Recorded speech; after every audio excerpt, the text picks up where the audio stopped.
नमस्कार, आप देख रहे हैं YIS न्यूज। स्वामी विवेकानंद की जयंती पर शिक्षक एवं पत्रकार सम्मान समारोह आयोजित।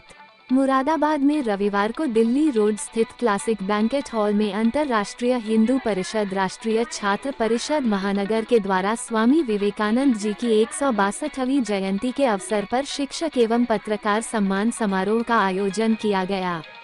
कार्यक्रम में राष्ट्रीय छात्र परिषद के अध्यक्ष डॉक्टर मुकेश सिंह ने बताया कि राष्ट्रीय छात्र परिषद आज संपूर्ण भारत के अंदर छात्रों के अधिकार, शिक्षकों के सम्मान, छात्रों को गुणवत्ता युक्त शिक्षा, छात्रों को शिक्षा के बाद रोजगार ऐसे प्रमुख विषयों पर कार्य कर रहा है। बताया कि स्वामी विवेकानंद की 162वीं जयंती के उपलक्ष्य में हम सभी यहां पर एकत्रित हुए हैं। युवा को आज सही दिशा दे सकता है तो वह है शिक्षक, और शिक्षक का सम्मान होना अति आवश्यक है।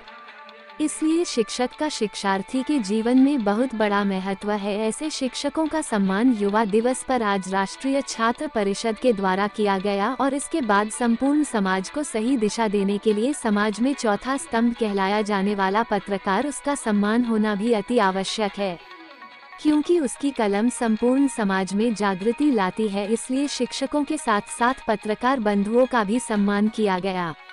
कार्यक्रम में रोहन सक्सेना प्रदेश अध्यक्ष राष्ट्रीय बजरंग दल, वंदना शर्मा प्रांत उपाध्यक्ष राष्ट्रीय महिला परिषद, सुरेश गुप्ता, अमित अग्रवाल, अर्पित सक्सेना, स्वाति शर्मा, महानगर अध्यक्ष ओजस्विनी ईशांत भारद्वाज, अभिषेक श्रीवास्तव, शिवम प्रजापति, महेंद्र सैनी, दिशांत सैनी, दीप खुराना, जतिन प्रजापति, हर्षल सक्सेना, दीक्षा सक्सेना आदि अन्य लोग मौजूद रहे।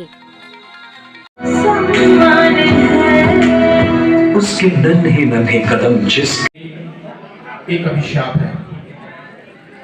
हम बहुत सारी चीजों के लिए सरकार से लड़ते हैं, कहीं पे भी बैठ के किसी भी प्रकार की राजनीति की बात करते हैं, परंतु हमें बात करनी है अपने आने वाले बच्चों की, पीढ़ी की, छात्रों की, शिक्षकों की।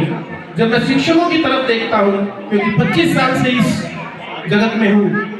शिक्षकों का और पत्रकार बंधुओं का सम्मान समारोह आयोजित करा है। इस सम्मान को हमने नाम दिया है विद्या वाणी सम्मान, क्योंकि विद्या शिक्षक से आती है और वाणी के श्रेष्ठता हमारे पत्रकार बंधुओं से आती है। तो उनका सम्मान, क्योंकि वह दोनों ही भारत के भविष्य को अपनी कलम से लिखते हैं, उनका सम्मान इस युवा दिवस पर अति आवश्यक था। इसलिए वो आवश्यक कार्य पूर्ण करते हुए इन दोनों वर्गों का आज हमने सम्मान करा है, क्योंकि दोनों ही वर्ग हमारे मार्गदर्शक हैं।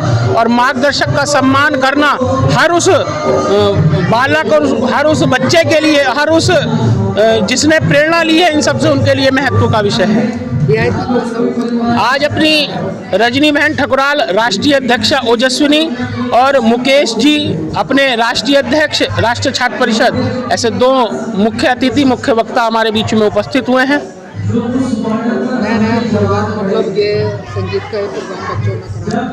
ये सांस्कृतिक कार्यक्रम बच्चों ने करे हैं, क्योंकि उनके शिक्षक, उनको मार्गदर्शन देने वाले शिक्षकों का सम्मान हो रहा है, तो उनमें भी उत्साह है। और आज युवा दिवस है, तो युवा का अगर उल्टा कर दें तो वायु है, और वायु जहाँ चलती है तो वो मंद मंद मुस्कान भी आनी आवश्यक है। इसलिए वो सांस्कृतिक कार्यक्रम भी आवश्यक है। किस कार्यक्रम का आयोजन? मेरा नाम अर्पित सक्सेना है। अंतर्राष्ट्रीय छात्र परिषद का विंग है राष्ट्रीय छात्र परिषद, उसका मैं जिलाध्यक्ष हूँ। आज जो हम कार्यक्रम करवा रहे हैं वो अंतर्राष्ट्रीय हिंदू परिषद के माध्यम से शिक्षक सम्मान समारोह। क्या उद्देश्य, किस शिक्षा का उद्देश्य है, हम लोग राष्ट्रीय छात्र परिषद को बिलोंग करते हैं, तो राष्ट्रीय छात्र परिषद टीचर्स के माध्यम से और स्टूडेंट के माध्यम से ही चलता है, जिसमें शिक्षकों का सबसे बड़ा योगदान होता है, क्योंकि बिना शिक्षक के जीवन अधूरा। गुरु ही हमें ज्ञान देता है और गुरु का ही हमारा यहाँ पे सम्मान का उद्देश्य है। उसके साथ में हम लोग पत्रकार सम्मान समारोह करवा रहे हैं। पत्रकार का उद्देश्य यह है कि हमारे देश की जो भी बातें हैं, आवाज़ है, वो कौन उठाता है? पत्रकार उठाते हैं। तो पत्रकार भी हमारे लिए उतनी ही भूमिका निभाते हैं जितने गुरु भूमिका निभाते हैं, अच्छा बुरे की पहचान कराते हैं। तो ये कार्यक्रम का उद्देश्य है कि हम गुरुओं का और पत्रकारों का सम्मान इस कार्यक्रम में कर रहे हैं। कार्यक्रम को लेकर क्या लोगों को मैसेज देना चाहिए? कार्यक्रम के द्वारा हम ये मैसेज देना चाहते हैं कि शिक्षक आजकल सबसे ज़्यादा सम्मानित व्यक्ति है, लेकिन कहीं ना कहीं बच्चों का या हमारी नई शिक्षा नीति के अनुसार चीज़ें बदल गई हैं, और वो ज़रूरी है कि बदलाव पुराने ज़माने का गुरु पद्धति आनी चाहिए, जिससे कि बदलाव और ज़रूरी है।